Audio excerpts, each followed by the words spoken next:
যত ভুল যত ত্রুটি বাংলাদেশের শোবিজ অঙ্গনের জনপ্রিয় সঙ্গীত শিল্পী তাহসান খান আর তার স্ত্রী মেকআপ আর্টিস্ট রোজা আহমেদ এই মুহূর্তে তাদের নাম ঘুরছে আলোচনার শীর্ষে। কিন্তু প্রশ্ন একটাই, এই আলোচনা প্রশংসার না বিতর্কের? গত রোববার ৫ জানুয়ারি তাহসান খান আর রোজা আহমেদের ছিল প্রথম বিবাহবার্ষিকী। এই বিশেষ দিনটি উদযাপন করতে সামাজিক যোগাযোগ মাধ্যমে বেশ কয়েকটি ছবি শেয়ার করেন রোজা আহমেদ। ছবিগুলোতে দেখা যায় পরনে কর্সেট গাউন, মাথার চুল আলগা করে ছেড়ে দেওয়া, কানে দুল, হাতে আংটি, চোখে মুখে এক ধরনের স্নিগ্ধ আত্মবিশ্বাস। এক কথায় গ্ল্যামর, এলিগেন্স আর আধুনিকতার মিশেল। রোজা আহমেদের এই লুক দেখে নেট দুনিয়া যেন দুই ভাগে বিভক্ত।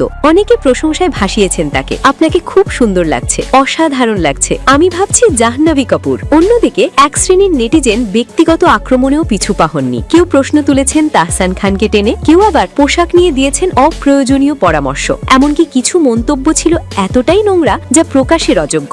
সবচেয়ে উল্লেখযোগ্য বিষয় হলো এই বিতর্কে একটিবারও প্রতিক্রিয়া জানাননি রোজা আহমেদ, বরং তিনি এখন যুক্তরাষ্ট্রের নিউ ইয়র্কে অবস্থান করছেন এবং সমালোচনার পরও আরও ৬টি নতুন পোস্ট শেয়ার করেছেন, যেন নীরবতার মধ্য দিয়েই আত্মবিশ্বাসের বার্তা। একটু পেছনে তাকালে ২০১৭ সালে শেষ হয় তাহসান খান ও অভিনেত্রী রাফিয়াত রশিদ মিথিলার ১১ বছরের দাম্পত্য জীবন। ২০১৯ সালে মিথিলা বিয়ে করেন পরিচালক সৃজিত মুখার্জিকে। আর দীর্ঘদিন একা থাকার পর ২০২৪ সালের ৫ জানুয়ারি তাহসান খান নতুন জীবনে শুরু করেন রোজা আহমেদের সঙ্গে। একটি ছবি, একটি লোক, আর তাতেই সমাজের চিন্তাধারার স্পষ্ট প্রতিফলন। প্রশ্ন থেকেই যায়, একজন নারীর পোশাক কি তার চরিত্রের মাপকাঠি, নাকি আত্মবিশ্বাসী সবচেয়ে বড় সৌন্দর্য?